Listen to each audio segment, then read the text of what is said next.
There's a lot of evidence that groups make better decisions than individuals, especially when the groups are selected to be among the smartest and most interesting people. A simple summary, and this is the sort of wisdom of crowds argument, is that you can operate a company by consensus, which is indeed how Google operates, but you have to have two things. You have to have somebody who enforces a deadline. And by the way, if you don't have that, you have a university, because they just argue and argue and argue. And in a corporation, I think the role of a leader is often not to force the outcome unless they're really sure, but to force execution, literally by having a deadline, either by having a real crisis or creating a crisis. And a good managerial, let's create a crisis this week to get everybody through this knothole. And the second thing, of course, is that you have to have dissent. If you don't have dissent among a decision, then you have a king. And the new model of governance is very much counter that.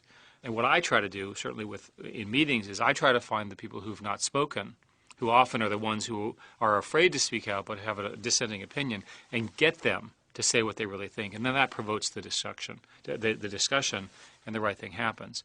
So these open models, in terms of input from outside, also have to have open inside the corporation.